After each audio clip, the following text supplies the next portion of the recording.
So we're all sick of COVID. 2020 is gone. We're into a new year, 2021. But how did the hospitality sector on the Costa del Sol fare amidst this global pandemic?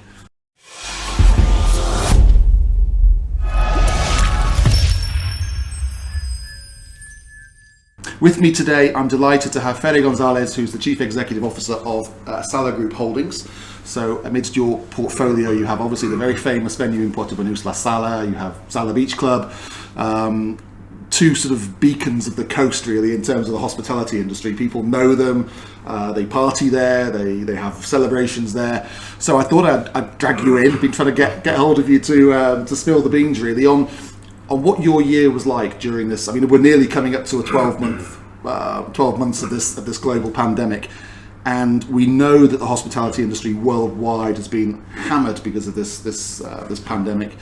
The Spanish have changed the rules seems to be every day with who can come in, who can go out, what times you're allowed to open. I would imagine you don't even want to talk about it. Has it been bad? It's been rather unpleasant, painful. Challenging. Both financially and personally and everything. Last year we lost about 75% of our turnover. Wow. For the whole year, which for us is rather painful because we have a rather large structure of people. You have a lot of staff, I guess, as well. We have a lot of staff. Our peak at the high season is normally 250 staff. Wow, okay. Most of those people will have to put obviously on furlough. And were you getting help from the government then? Because I know in the UK, for instance, businesses could apply for that, and effectively staff could stay at home and earn, I think, 80% of their wages. Yes. Was there a similar scheme in place here? Yes. Here we had three levels of help. One was from the central government, if you like, which we had the state-backed loans, the famous ICOs, they call them in Spanish. We had the furlough scheme, in which between 80 and 75%, depending on, because they keep changing it, you get a reduction in your social security of the people you have in furlough. A regional level, because we also have the regional in Seville, that controls all of Andalusia. We also have some state-backed, regional-backed loans. And then at local level, the Marbella Town Hall also did some small initiatives, they allow you to use extra capacity, this and that. So, all in all, it was less than what the UK government has done, but it was some level of help. Just to give you some figures, in Costa del Sol, we normally get about 13 million tourists every year. Yeah. Out of those, the biggest group is obviously the British. It's about 3 million, which represents 30% of all the arrivals into Malaga Airport. Yes, Last year we got 350,000. Okay. So it's almost 90% drop. Yeah. Those 3 million tourists live on the coast every year, 15 billion euros. And it was an 85-90% drop. So it was catastrophic, obviously, because this area is mostly about tourism and real estate. So how have businesses stayed afloat? I mean, I was in Marbella Old Town the other day, and it was quite depressing because a lot of units are just locked up, boarded up. But I said to my friend who I was with, I said that there'll be companies that come in and replace these. It's not the end of the road for those units because the good times are ahead. It's just bad timing, and maybe someone will open up and make a fortune and make a great success of a space. But I mean, how are businesses clinging on, particularly in this sector? It's going out, it's entertainment, it's food and drink, it's nighttime, and it's a bar club environment. How the heck? For someone like us, because 80% of our turnover is after 6 o'clock in the evening. Wow. And at the moment, our closing time is 6 o'clock in the evening. So it was. In the whole of Spain, about 20% of all hospitality places have closed down forever. 20%. 20%. So there's about 315,000 hospitality businesses in Spain. Out of those, 100,000 have closed, and permanently about 65,000 that never will reopen according to the official figures. Yeah. Now, obviously, some people will come and pick those up, as an opportunity in the future. There's a premise there with furniture, there's a bar, there's a restaurant. So there will be opportunities for sure. It's just a painful moment of, having to close 20% of the hospitality sector. And it's a shame, isn't it? Because those 20% might not be bad businesses. They might be great businesses, but just haven't got the cash flow or the foresight or the business acumen to see it through.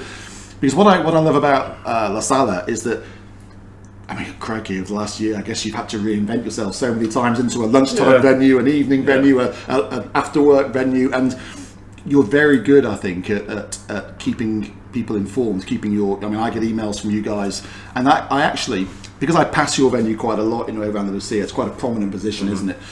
I have seen it open more often than not. It's always open when it can be, I think, and I always feel that I should reward those places with my custom. So when we are allowed to go out again, the first place I would probably choose is somewhere like La Sala, where I know there's going to be a good atmosphere. And I know that they've really worked hard to keep things moving, because I think a lot of people have given up, which is easy to do. I'm not saying, but it's the easiest solution to shut the place down. It's also cheaper. For us, it's cheaper to be closed at the moment than to be open. But it's like you said, we have a brand we want to protect. We worked very hard for 12 years to build. And then people form different habits, don't they? Because if you shut your doors for 3 months or 6 months, then people start going somewhere else. It might not be as good, might not be as popular, but then it's hard to get them out of that habit, isn't it? Correct. It's been tough. We made the conscious decision to stay open for that, because we do have a very loyal following people. As you say, we have to adapt our offering, so less of the evening stuff and more lunches and more Spanish people, more locals. Of course. So all of that it's been a fantastic, painful, a fantastic exercise to adapt the business to that. I was going to ask, sort of, has your customer changed, your typical customer? Because for instance, I've never been to La Sala for lunch. For me, it's always been a sort of evening venue, like maybe an early evening venue, because I'm a bit old, before it gets a bit leery. So, but I guess, you haven't got those tourists coming. You haven't got the, the golfers. You haven't got gangs of people who want a good night out. You've got old fogies like me wanting to come and have a steak dinner. Oh God! There's been a change. You can't dance, so it's hard to get the atmosphere, isn't it? No. People we've had to put up some stickers saying, please do not dance, because when people have a couple of drinks, and even if it's not at night, and it's very difficult to ask people not to dance in La Sala. But there's been a change. There's been a change of the profile of the age of the client is pretty much the same. That hasn't changed, because the average age in La Sala it's always been about 45, 47. Oh, really? Okay. So that's. So I'm only a few years older. We are in that group. That's fine. Sure. That's no problem. And then a lot more lunches and just different vibe, because, as you say, people cannot, And people want to be with people. I know maybe it's not what you should be doing at the moment, but. If you're going to go out once a month, if you're allowed out, you want it to be a nice atmosphere. You don't want to dine in an empty restaurant. You want there to be a little bit of music. You want to be with your friends, even if it's socially distanced. And I think that's what you've done well, is that you've kind of adapted and it is the place. And as you say, because you're visible, you kind of drive past and think, oh, there's a few people in there. That might be a place to go. Interesting. And it's come at we have people who we have appointed specifically to control the venue, the distances, the masks, the people not dancing, because it's the business, otherwise isn't there, because the potential fines if you don't comply, understandably so, because it's a health hazard, are quite substantial. So you have to be completely diligent. I know there are some other venues, not here, that do take liberties, but we don't think it's worth it, because otherwise. Also, it makes sense what we have to do, because it's to protect everyone. It's just not to, I think that's what people want, isn't it? They want a little bit of freedom and leisure time, but they want it to be safe. Correct. And I remember that it's bizarre, because the last night before this pandemic lockdown started back in March, I spent in La Sala, because I felt it might be my last night ever. And then the first night back, I walked into La Sala, and first thing was like temperature test. Oh my God, mask on, temperature test. So it has been very well policed. What do you guys? I mean, obviously you've probably got daily meetings at the moment about where this is heading, because the goalposts keep changing. When do you think we're going to see some sort of return to normality, Fede? Have you guys got a date in your diary in a red pen? I've got a date in my mind, which hopefully will be May. Okay. May. But we, as you say, we manage the business now almost on a daily basis, week on week, and every week there is a new announcement by the regional and central government, and normally they move the goalpost. So it's really it's going to be you can't have chips with your steak and stuff like that, isn't it? Soon it's they're probably going to close us down on the interior from next week, because in Marbella the cases are now going up after Christmas. But with everything together, the vaccination schedule that the Spanish government and the British particularly have, and what is happening at the moment, and the consensus is we are now reaching the peak of the third wave, and then from this moment we should start going down. Get better. That's the theory, but the other theory was this was supposed to last for 3 months, or it's going to be 1.5 years. So I had in my mind when it all started, I was saying 6 months. I thought October, November, and we'd be able to, we'd be allowed out for Christmas, and this other wave has kind of hit us hard, isn't it? I'm like you. I think Q2. I think Q1 is going to be similar to Q4 of last year.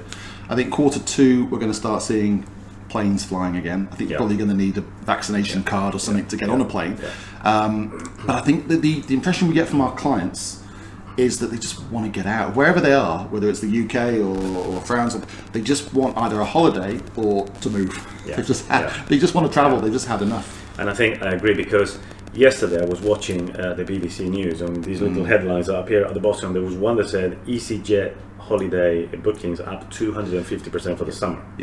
So people, I speak to a lot of people in the UK and Spain every day, and some people have been badly affected. All the people whose businesses haven't been badly affected, the consequence of this is that they have saved a lot of money. Yeah, they have. Because you can't spend it, can you? So they want to go out as soon as possible on a fantastic holiday and make up for the fact that in 2020 no one had a holiday.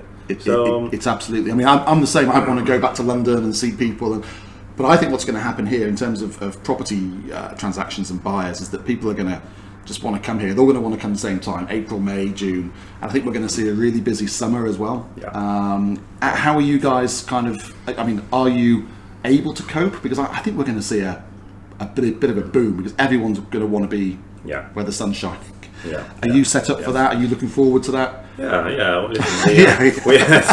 of course, we need to make up a little bit for the 2020, which was absolutely painful, but we are, And how do you do that? Do you increase your prices to cover some of the loss? Are you the sort of business that makes, 60%, 70% of your money in 1 month? Because a lot of the Chiringuitos, for instance, they have, I think it's 80% of their revenue in 2 months, so that the rest of the time it doesn't really matter to them if they've got people coming in. I'm guessing you're more of a year-round place, but that you still make the majority of money in the summer. Yeah, that's accurate. I mean, La Sala, the two biggest months in terms of sales are actually May and September. Oh, really?